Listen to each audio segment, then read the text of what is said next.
Alléluia. Amen. Je salue la présence de tout un chacun.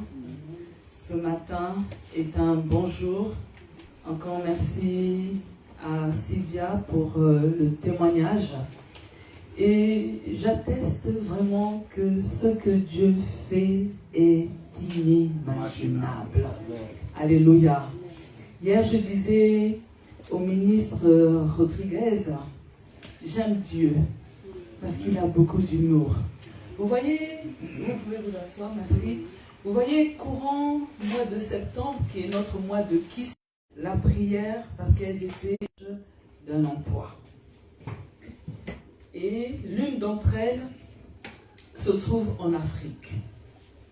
Et nous avons prié en direct, mais après aussi en privé et avec l'église, nous avons prié pour les personnes qui sont à la recherche d'un emploi. Il y a une personne qui allait passer un interview pour un organisme international et elle attendait après les résultats et là, bingo, on lui dit c'est mauvais, elle n'a pas été retenue. Elle était triste. J'arrive au Burkina, on vient me rencontrer, elle est vraiment triste. Mais ce qu'il y a, c'est qu'il y a deux personnes, pendant qu'on priait, qui m'ont dit, je confirme qu'il va avoir un bon témoignage. Mais vous savez, quand vous entendez le message de Dieu et quand vous voyez la réalité, surtout de la personne qui précisément a fait la demande, il arrive que parfois on soit perplexe, on est dérangé, on est embêté, on ne comprend pas. Mais la seule chose à faire, c'est d'encourager la personne pour lui dire « Bon, ça n'a pas marché cette fois-ci, il y aura une prochaine fois, parce que Dieu sait ce qu'il fait. » Mais non, c'est tellement merveilleux que cette semaine, je reçois le message. Et le message, on me dit « Dieu est bon. » Et on m'explique, on me demande si je me rappelle qu'il m'avait donné la suite qui avait été défavorable pour l'emploi. Et ce qui se passe, ils sont venus vers moi parce que quand je rentre du Burkina, ils reçoivent un message d'une personne qui leur dit que non, il y a un esprit d'échec, il y a un esprit de souffrance qui a été libéré contre ta vie et tu vas souffrir, tu vas errer. Et j'ai recommandé à la personne d'aller vers Pasteur Bagré parce que je dis, il y a onction et onction, grâce et grâce. Ils ont prié. Et lui, quelque chose de très simple. Il dit, Seigneur, cette personne a eu des diplômes. Ce n'est pas pour qu'il soit enfermé dans un tiroir, mais c'est pour travailler avec. Et la semaine d'après, ce qui se passe, les mêmes qui avaient dit, tu as échoué, tu n'as pas réussi à la sélection. Il rappelle la personne pour lui dire, il y a eu erreur. Amen. Alléluia. On lui demande de venir pour signer le contrat de travail. Amen. Je suis en train de dire, il n'y a que Dieu qui soit en mesure de faire une telle chose. Amen. Alléluia. Il n'y a que Dieu qui soit capable de faire que nos ennemis changent de langage. Et cette semaine encore, on me donne un autre témoignage. Un enfant pour qui on disait qu'il devait redoubler, à tel point que la maman en fin d'année était même choquée quand on lui dit qu'il est passé. Alléluia. Elle dit, et à la rentrée, elle demande à l'enfant, tu es dans quelle classe? Non maman, je suis en 5e. T'es sûr? Alléluia. Il y a un Dieu dans les cieux. Amen. Je vous rends ce témoignage, bien-aimé, pour vous dire, il faut persévérer dans la prière. Bien souvent, les chrétiens, nous faisons quelque chose de très mauvais. on prie, on reçoit le rhéma de Dieu que ça va aller. Et lorsque on vit l'inverse, directement, on baisse les bras et on commence à se fâcher. Et on commence à murmurer. Mais on ne sait pas que ce n'est pas encore fini. Alléluia. Vous imaginez si cette personne, elle s'était fâchée, elle avait même parlé en disant que ces histoires de prière, c'est de n'importe quoi. Elle serait passée à côté de sa bénédiction. Parfois, c'est un test. Alléluia. Amen. Amen. Que Dieu te bénisse, Sylvia. Et je témoigne, je ne sais pas vous-même, quand vous la voyez, vous voyez bien qu'elle a embelli. Alléluia. Le mariage embellit. Alléluia. Tu es resplendissante et nous sommes heureux. Amen. Alléluia. Ce que Dieu fait est inimaginable. Ce mois de novembre, Dieu va encore faire des choses inimaginables. Et ses enfants doivent s'attendre à cela au nom de Jésus. Quand nous venons à l'église, quand nous prions Dieu, nous le servons, nous ne sommes pas en train de nous amuser. Nous ne sommes pas des guignols. Alléluia. Ce n'est pas du jeu, c'est du sérieux. Et ce que nous faisons, c'est parce que nous savons que le Dieu qui est dans les cieux est capable d'agir. Il est capable de faire un retournement de situation. Il est capable d'ouvrir les portes qui sont fermées.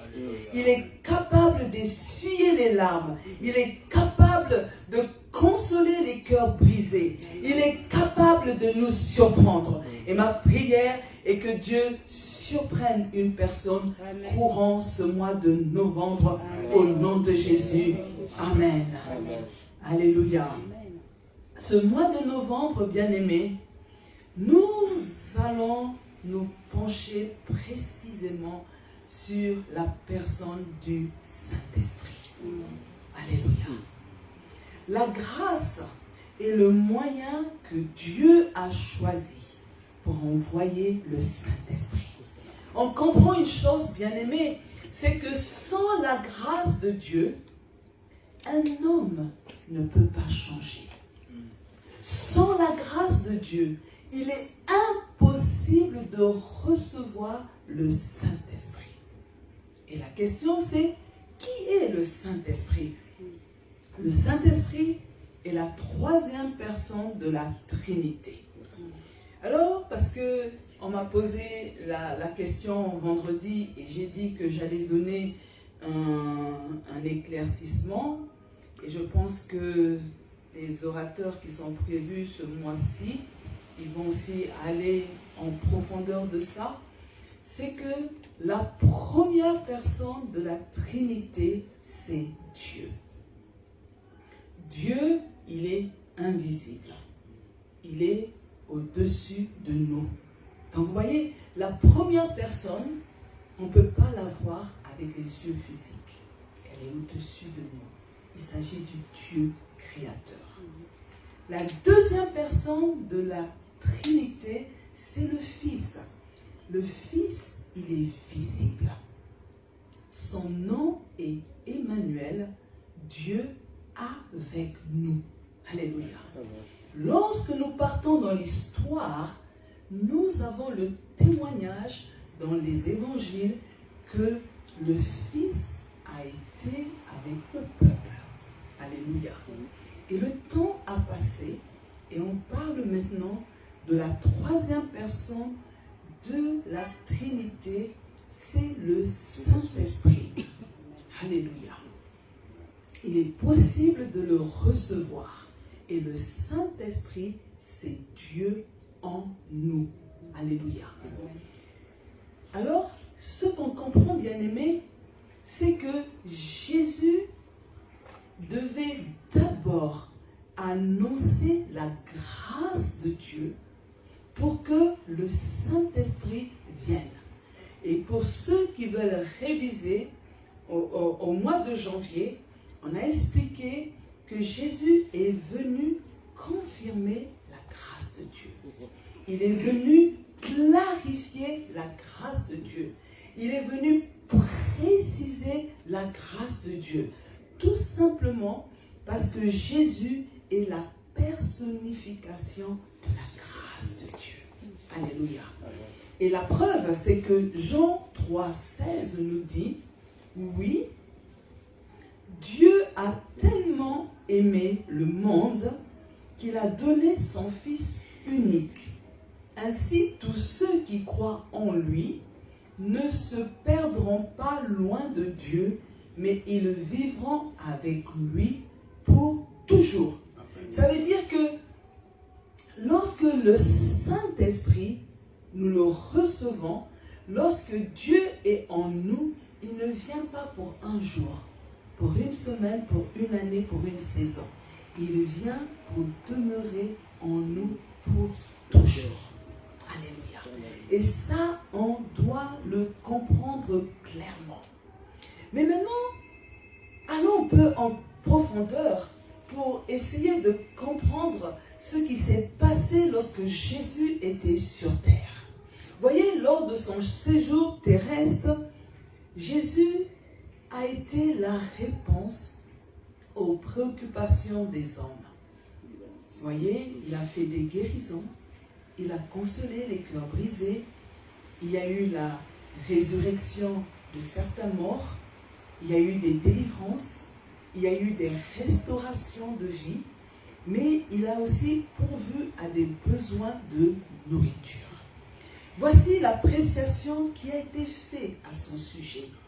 Voyez, cette appréciation, c'est pour nous montrer que alors qu'il était là sur terre, Jésus était une bonne personne. Marc 7, 37 nous dit, ils étaient dans le plus grand étonnement et disaient, il fait tout à merveille. Même il fait entendre les sourds et parler les muets. Alléluia. On comprend, bien aimé, que après 3 ans de vie sans souci, l'homme formidable annonce qu'il va partir. L'homme formidable, il est conscient qu'il va laisser un grand vide autour de lui. Vous imaginez? Vous avez quelqu'un qui est comme un papa bonheur. Quand il est là, zéro souci, zéro tracasserie. Je dois payer l'impôt, il me dit va pêcher et je pêche. Dans le ventre du poisson, il y a de l'argent. Waouh! On est là, on a faim, il multiplie les pains et les poissons. J'ai la fièvre, paf, il libère une parole et je suis guéri. Mais quand je perds une telle personne, on peut tomber dans la dépression. On peut s'interroger, qu'est-ce que je vais devenir demain sans cette personne? Jésus comprend qu'il va manquer aux gens. Les gens vont souffrir de son absence. Et ce qui se passe, c'est que à ce moment, les gens ne réalisent pas que c'est une bonne chose que Jésus parte. Pourquoi? Parce que quand Jésus était sur terre, il était à un seul endroit à la fois. Alléluia. Ce n'était pas toujours évident à gérer. Rappelez-vous, il est sollicité par Jairus pour aller voir sa fille qui est mourante et en chemin, il est interrompu par cette femme qui a la perte de sang. Mais quand je fais le constat, c'est qu'à cette époque, la population n'était pas aussi nombreuse qu'aujourd'hui. Imaginez-vous que ce soit à notre époque. Mais le pauvre, pour arriver jusqu'à ta maison, vous imaginez le nombre d'interruptions qu'il allait avoir. Il fallait que quelque chose se fasse. Et là, ce que nous comprenons, c'est que tous les bénéfices apportés par la présence de Jésus ne prennent pas fin quand Jésus est monté au ciel. Alléluia. Ça ne prend pas fin à ce moment. Car ensuite, le Saint-Esprit est descendu pour continuer l'œuvre de Jésus sur terre. Alléluia. Amen. Je suis en train de dire ce matin que le Saint-Esprit est la boussole des personnes qui connaissent Dieu. Par conséquent, la présence du Saint-Esprit est autant nécessaire dans notre vie spirituelle que l'air dans notre vie physique. Je suis en train de dire à une personne, de la même manière que tu ne peux pas te priver de l'air pour ta vie physique, tu dois aussi prendre conscience qu'il n'est pas normal que le Saint-Esprit ne soit pas en toi concernant ta vie spirituelle. Alléluia. Amen. Je suis en train de dire, bien-aimé, que la présence du Saint-Esprit est indispensable dans la vie d'un enfant de Dieu. C'est pour ça, vendredi, nous avons vu le Saint-Esprit en nous. On a énuméré 7 conditions pour recevoir le Saint-Esprit. Et ce mois de novembre, tu ne dois pas te donner du repos sans que tu aies la certitude que tu es devenu une habitation du Saint-Esprit. Je suis en train de dire à une personne que ce mois de novembre, tu dois rechercher à ce que le Saint-Esprit vienne habiter en toi. Amen. Amen. Nous avons vu aussi cette révélation que le Saint-Esprit nous apporte. Et ce matin, l'intitulé est le ministère du Saint-Esprit. On va ouvrir nos Bibles dans Jean 14, le verset 26.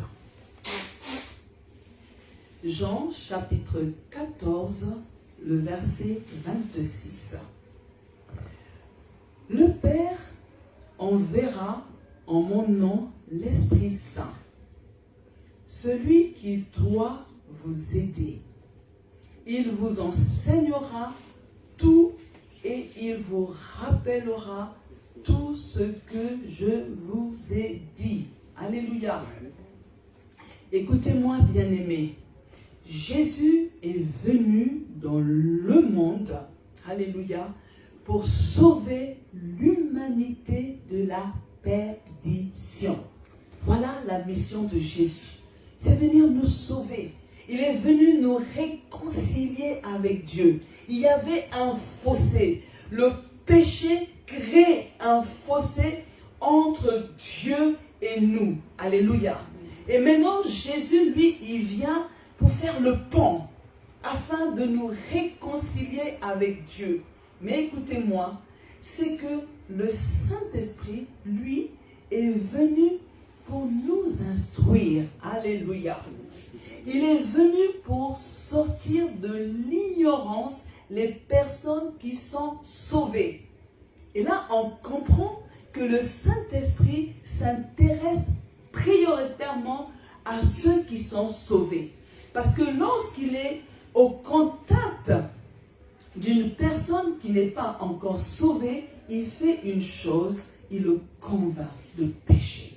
Il est en train de lui ouvrir les yeux pour que la personne réalise l'état dans lequel elle se trouve. Alléluia. Amen. En 1, bien-aimé, nous allons voir les éléments distinctifs de cet enseignant. Cet enseignant qui est le Saint-Esprit. On peut se poser la question, mais quel est l'enseignement qu'il dispense? Quel est cet enseignement qui est tellement important pour un enfant de Dieu?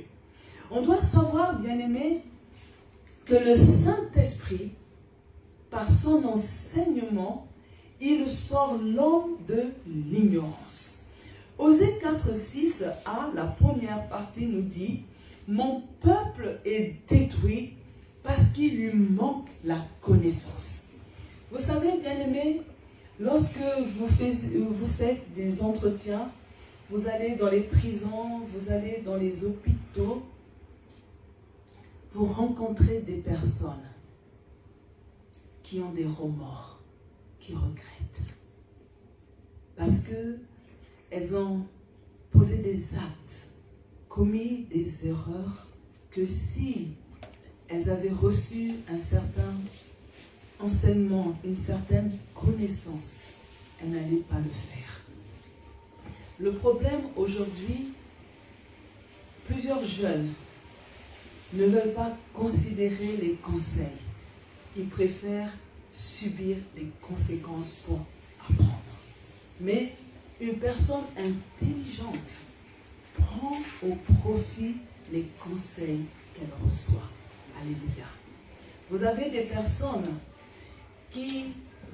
pour qui Dieu a prévu un bel avenir. Mais à cause des mauvaises compagnies, elles passent à côté de cet avenir que Dieu a tracé.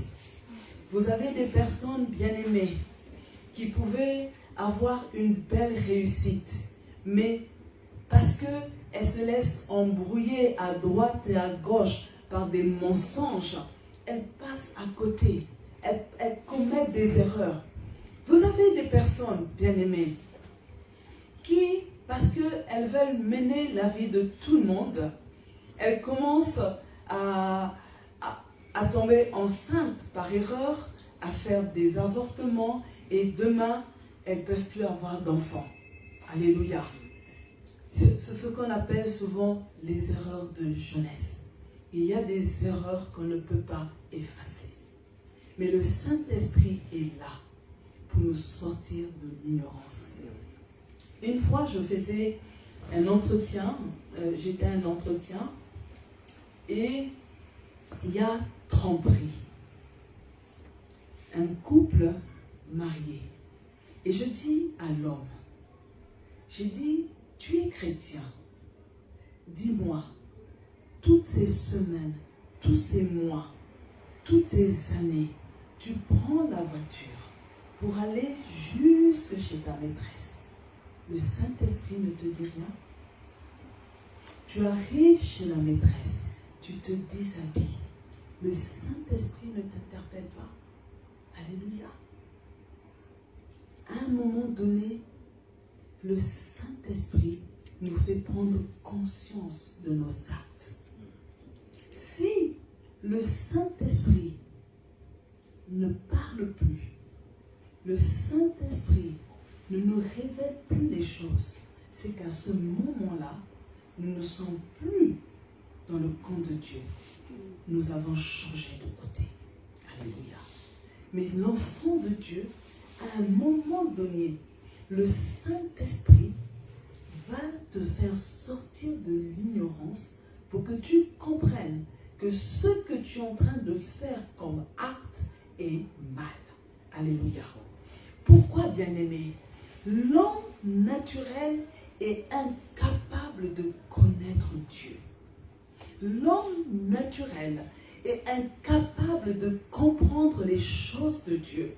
Voici ce que 1 Corinthiens 2, verset 14 nous dit. 1 Corinthiens chapitre 2, verset 14. L'homme qui ne compte que sur ses facultés naturelles est incapable d'accueillir les vérités communiquées par l'Esprit de Dieu. Elles sont une folie pour lui. Il lui est impossible de les comprendre, car on ne peut en juger que par l'Esprit. Alléluia. Vous voyez, l'homme naturel, il a la mentalité des gens de ce monde. Les hommes de ce monde ont une logique. Alléluia. La logique, c'est qu'à un certain âge, vis ta vie. À un certain âge, va en boîte de nuit. À un certain âge, fais ce que tu veux. Alléluia. Mais que nous dit le livre d'Ecclésiaste? Alléluia.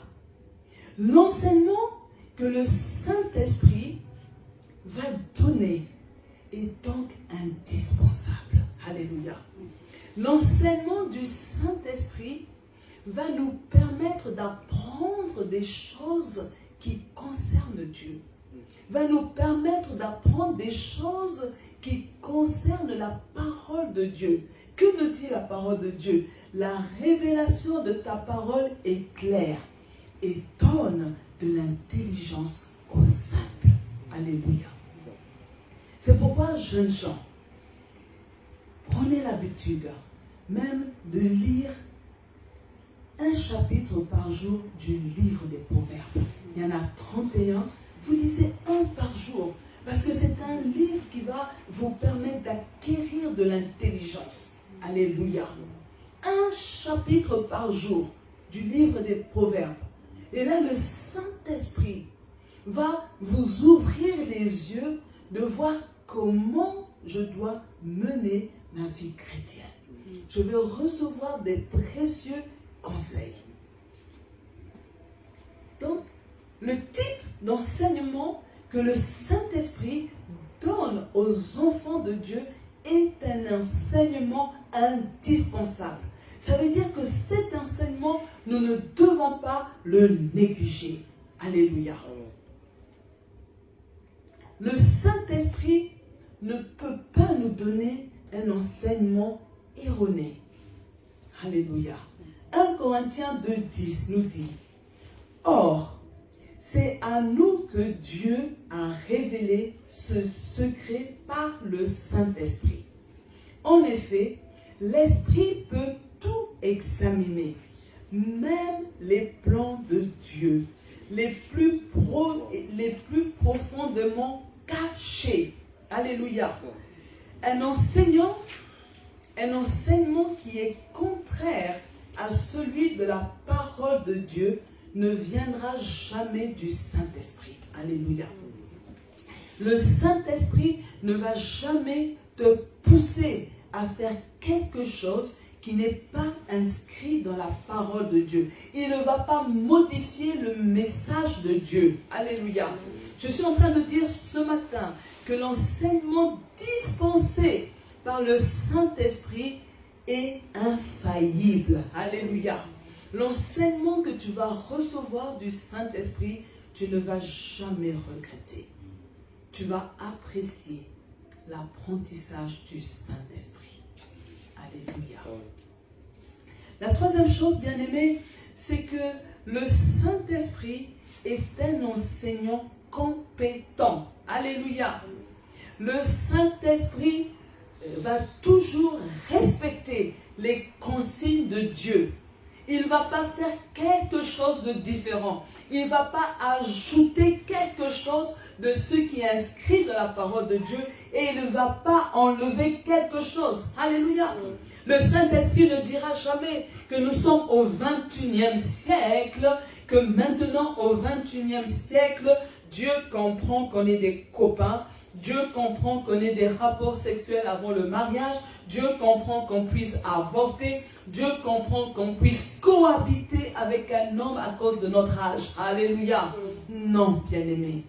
Le Saint-Esprit, il ne va pas changer le message biblique.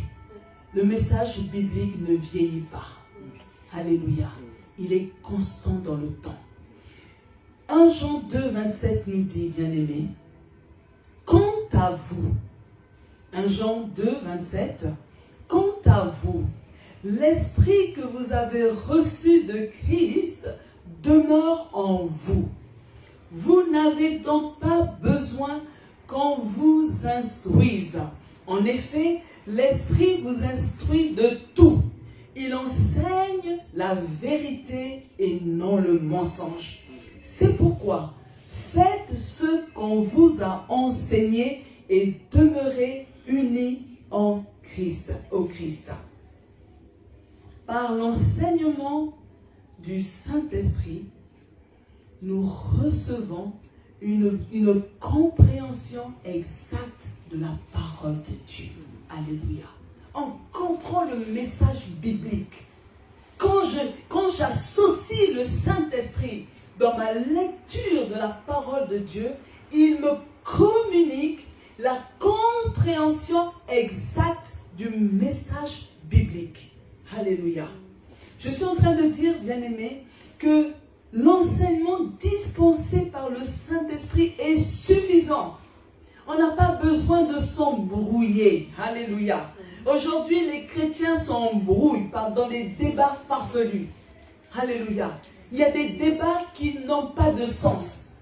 Aujourd'hui, vous avez des personnes qui ont décroché de la bonne voie parce qu'ils sont dans les débats que non, il y a un Jésus qui est noir. Écoutez-moi, que Jésus soit noir ou blanc, ça change quoi à ma vie? Alléluia.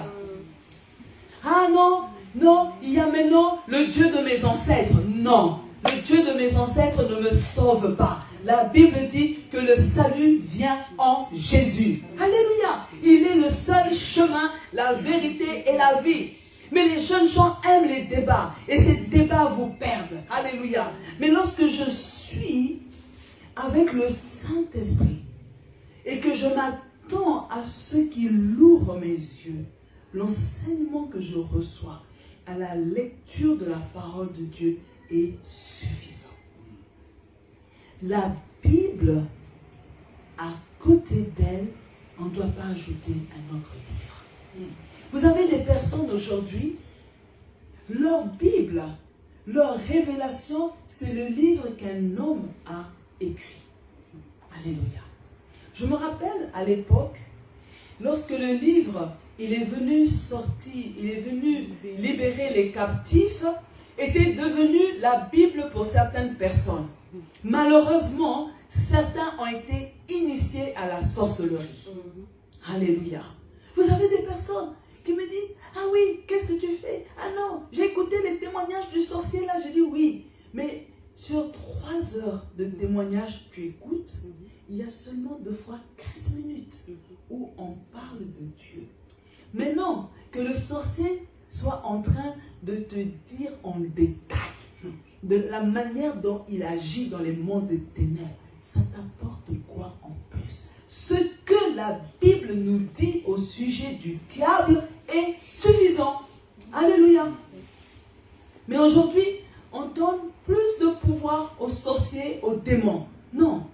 Ils sont sous nos pieds au nom de Jésus. Amen. Jésus a eu la victoire sur eux. Nous, notre livre premier est la Bible. C'est ça notre référence.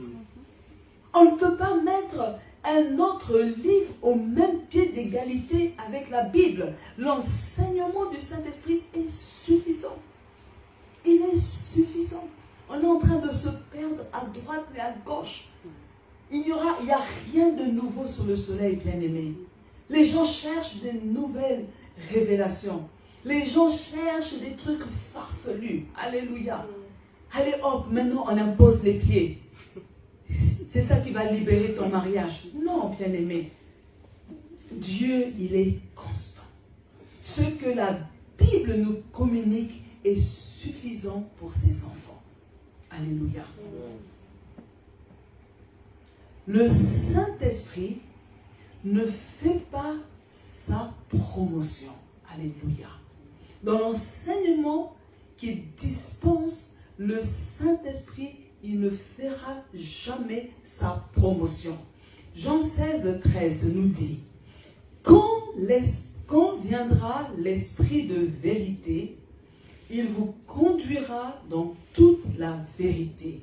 Il ne parlera pas en son propre nom, mais il dira tout ce qu'il aura entendu et vous annoncera ce qui doit arriver.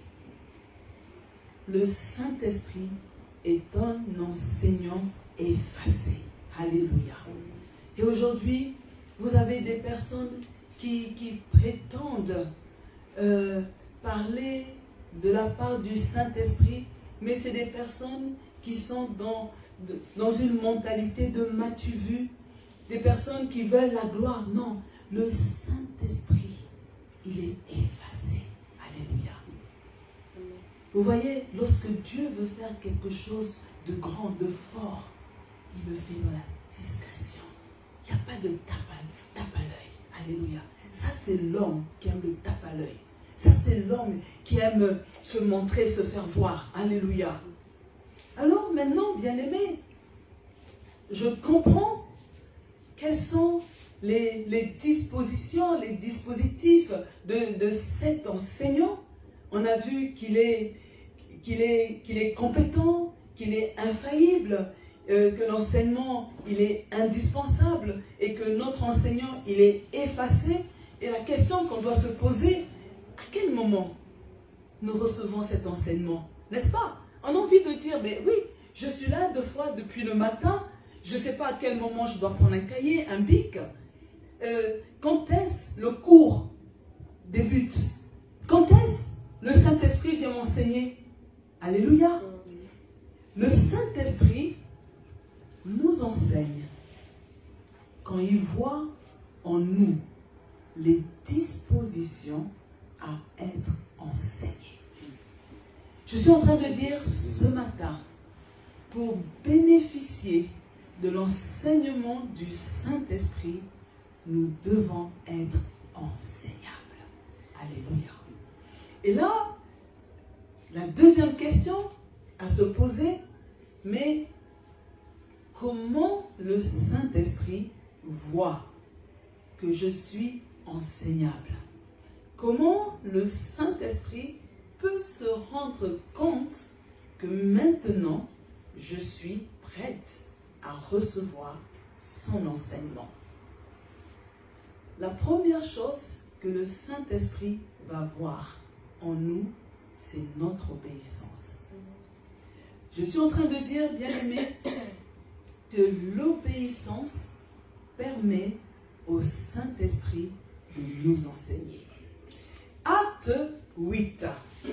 Je lis les versets 26 et 29. Acte, chapitre 8, le verset 26 et 29. Un ange du Seigneur dit à Philippe, « Tu vas partir en direction du sud, sur la route qui descend de Jérusalem à Gaza. Cette route est déserte. » Alléluia. Lorsque vous lisez la suite, vous vous rendez compte que Philippe obéit à ce que l'ange du Seigneur lui a dit. Et maintenant, voici ce qui se passe au verset 29. Le Saint-Esprit dit à Philippe, va rejoindre ce char. Parce que Philippe avait obéi à la voix de l'ange du Seigneur, le Saint-Esprit parle à Philippe pour lui donner des instructions. Le Saint-Esprit a enseigné Philippe à pratiquer l'évangélisation individuelle. Il a appris que c'est à lui de s'approcher d'un pécheur pour lui parler de Jésus, le Sauveur du monde. Vous voyez, c'est comme ça que se passe l'enseignement. La première chose, il obéit. Le Saint-Esprit voit l'obéissance et lui dit maintenant, fais telle chose. Amen. Amen. Et vous savez, parfois, vous êtes à la maison, vous avez 2 fois le désir de sortir. Et on vous dit, va à tel endroit. Et là, quand tu es là, à un moment donné, le Saint-Esprit te parle. Alléluia. Et il t'enseigne la manière de faire l'évangélisation individuelle.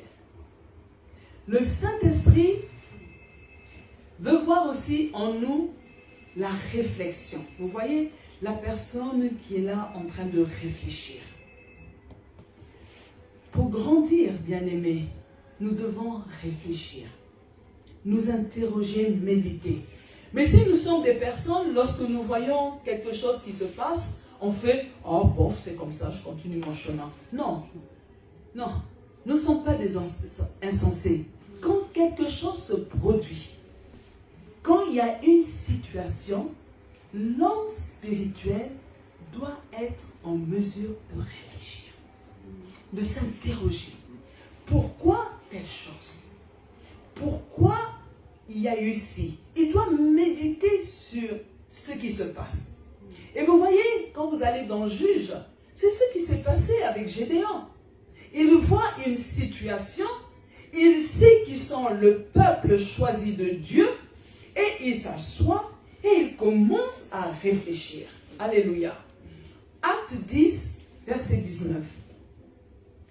Pierre était encore en train de réfléchir au sujet de la vision quand l'Esprit lui dit « Écoute, il y a ici 3 hommes qui te cherchent. » Des fois, vous vous réveillez le matin avec un rêve, avec une pensée, et puis vous vivez votre vie comme si de rien n'était. Non, il faut réfléchir. Alléluia. S'interroger. Pourquoi j'ai rêvé telle chose? Pourquoi j'ai eu ce flash dans ma tête? Pourquoi une telle pensée est montée en moi? Et c'est à ce moment que le Saint-Esprit va venir donner l'enseignement. Amen. Vous voyez, Pierre, il est troublé par la vision qu'il a reçue. Parce que selon la tradition juive, il ne lui était pas permis d'entrer dans la maison d'un païen. Hein? Lorsque vous lisez avant, on comprend qu'on est en train de lui demander d'aller dans la maison d'un païen. Il a cette vision. Et il est troublé. Alléluia. Pierre est en train de réfléchir car il cherche à comprendre pourquoi il a eu une telle vision. Et c'est à ce moment que le Saint-Esprit vient lui parler. Alléluia. Le Saint-Esprit a enseigné à Pierre de ne plus considérer personne comme impur ou indigne d'être fréquenté. Alléluia. Et là, vous voyez, il est en train d'apprendre que maintenant, il n'y a ni juif ni païen. Alléluia. C'est un enseignement qu'il reçoit. Troisième chose qui va motiver le Saint-Esprit à venir donner un enseignement lorsque nous sommes en plein service. Alléluia. Vous savez, le Saint-Esprit, il aime guider, il aime instruire, accompagner le chrétien qui le sert de tout son cœur. Nous devons servir Dieu avec un cœur bien disposé. Et lorsqu'on voit le service accompli avec une bonne disposition de cœur, le Saint-Esprit, il vient. Il vient apporter une révélation. Il vient nous éclairer sur un point. Il vient donner un message. Acte 13, le verset 2. Acte, chapitre 13, verset 2. Pendant qu'ils servaient le Seigneur dans leur ministère et qu'ils jeûnaient, le Saint-Esprit dit « Mettez-moi à part Barnabas et Saul pour l'œuvre à laquelle je les ai appelés. » Pendant leur service, le Saint-Esprit parle. Il donne une révélation sur le ministère de Barnabas et de Saul alors qu'ils sont en plein service. Le Saint-Esprit révèle que 2 personnes sont appelées à une tâche spéciale. Alléluia. Le Saint-Esprit donne des instructions au moment où on n'y s'y attend pas. Tu es là, bien-aimé, et tu attends que Dieu t'éclaire sur une situation. Le Saint-Esprit peut révéler les choses quand tu es en plein service, quand tu es en train de servir Dieu. Le Saint-Esprit peut venir parler à ce moment. Amen. Alléluia. Amen. Le Saint-Esprit vient instruire lorsqu'il voit que nous sommes dans l'attente. Nous devons avoir une attitude d'attente. Alléluia. Je suis en train de dire ce matin que ton attente ne sera pas vaine au nom de Jésus. Tant que tu es vivant, tu dois savoir que ton attente ne sera pas vaine. Luc 2, 26 à 29. Luc, chapitre 2, les versets 26 à 29. Il avait été, il s'agit de Siméon, divinement averti par le Saint-Esprit qu'il ne mourrait point d'avoir vu le Christ du Seigneur. Il vint au temple, poussé par l'Esprit. Alléluia. Imaginez s'il n'avait pas obéi. Poussé par l'esprit, il va au temple. Et comme les parents apportaient le petit enfant Jésus pour accomplir à son égard ce qu'ordonnait la loi, il le reçut dans ses bras, bénit Dieu et dit, « Vraiment, Seigneur, tu laisses ton serviteur s'en aller en paix selon ta parole. » Alléluia. Amen. Je suis en train de dire à une personne, tu as reçu des promesses du Saint-Esprit. Alléluia. Le temps est en train de passer et tu t'interroges. Alléluia. Et je viens te dire, ton attente ne sera pas vaine. Pour vivre l'accomplissement d'une promesse reçue, nous devons croire en la véracité de l'instruction du Saint-Esprit. Je dois croire, bien-aimé, que le Saint-Esprit ne va jamais me mettre dans la confusion. Je dois croire que le Saint-Esprit ne va jamais venir me parler. D'ailleurs, lorsque le Saint-Esprit, il ne parle pas de lui, mais il vient te dire ce qu'il a entendu du Père. Il ne va jamais venir te libérer une parole pour te flatter ou pour tes beaux yeux. Non. Tu dois savoir que ce que tu as reçu vient tout droit du trône de Dieu. Et parce que ça vient tout droit du trône de Dieu, tu as la capacité de patienter à ton miracle. Alléluia. L'impatience tue le miracle. Le Saint-Esprit enseigne Siméon à ne pas se préoccuper du temps qui passe. Alléluia. Plusieurs personnes sont passées à côté de leur bénédiction parce qu'ils n'ont pas su attendre.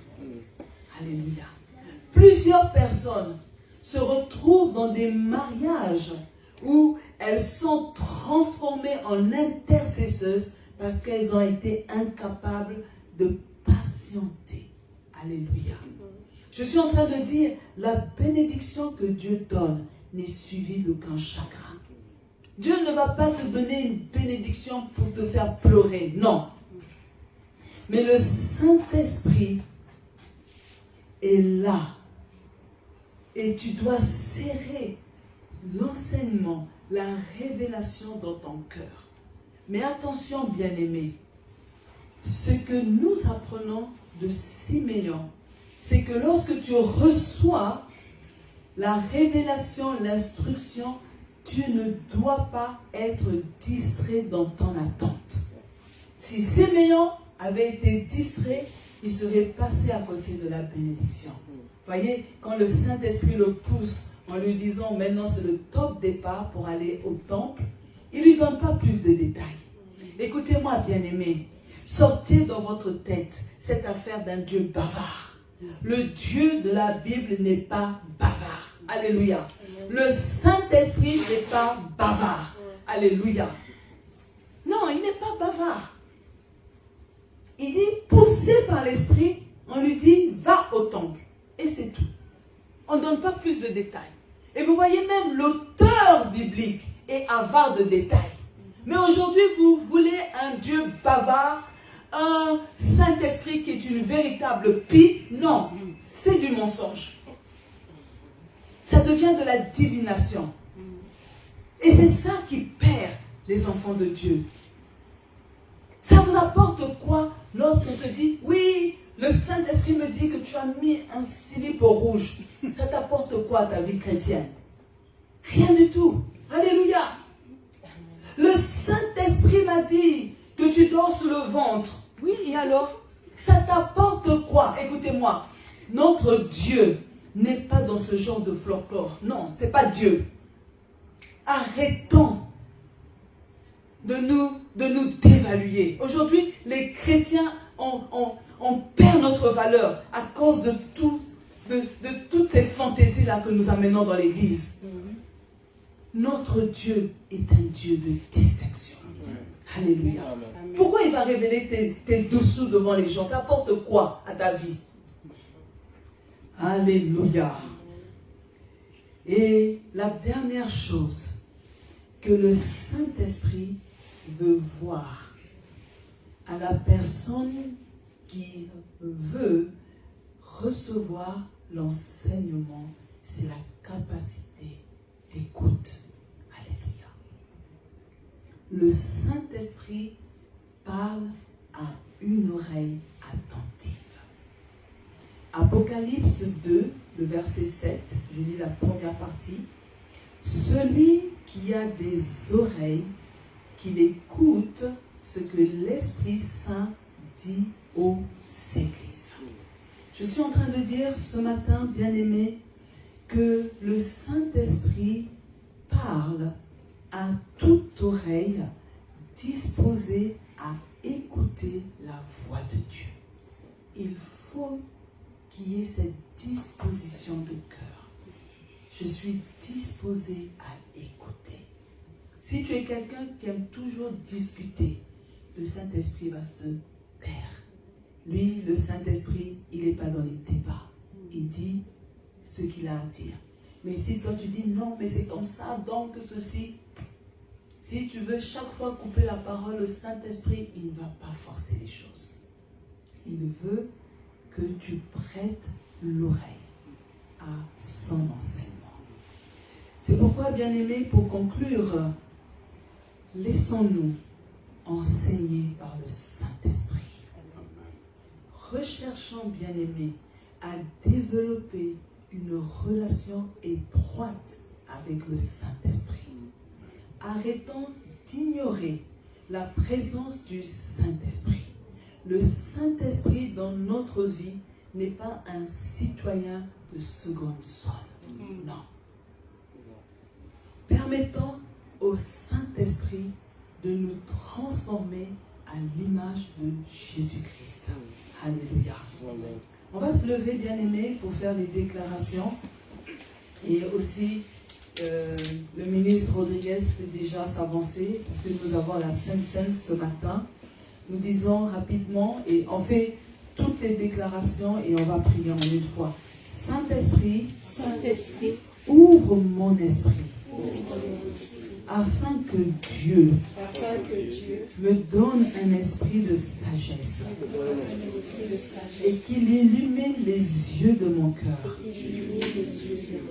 Au nom de Jésus. Je reçois l'intelligence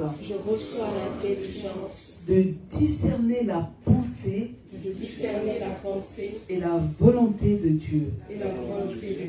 Je prends plaisir à accomplir la volonté de Dieu. Alors commence à prier pour sceller ces déclarations.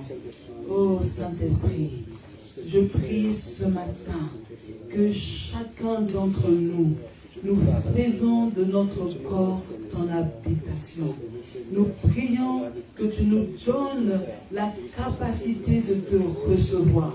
Nous voulons que tu sois en nous. Nous voulons que tu sois présent au-dedans de nous. C'est pourquoi, Saint-Esprit, nous sommes en train de prier pour que tu donnes à chacun un esprit de sagesse et d'intelligence. Je prie ce matin que tu illumines les yeux de notre cœur afin de nous permettre de faire la volonté de Dieu au nom puissant de Jésus-Christ. Alléluia. Nous allons prier encore, bien-aimés. Prions, bien-aimés, pour que nous parvenions à serrer la parole de Dieu dans notre cœur. La parole de Dieu doit prendre place dans notre cœur. Élève ta voix là où tu es. Seigneur, nous sommes en train de prier. Ce n'est pas facile de se démarquer du monde. Ce n'est pas facile, Seigneur, de faire la différence. Ce n'est pas facile de vivre conformément à ta parole. Mais ce matin, je suis en train de prier parce que j'ai le désir de serrer ta parole dans mon cœur pour ne pas pécher contre toi. Seigneur, je prie, Seigneur, ce matin pour que ta parole prenne une place grande dans mon cœur au nom de Jésus. Que ta parole, Seigneur, s'imprègne dans mon cœur. Que ma vie, Seigneur, soit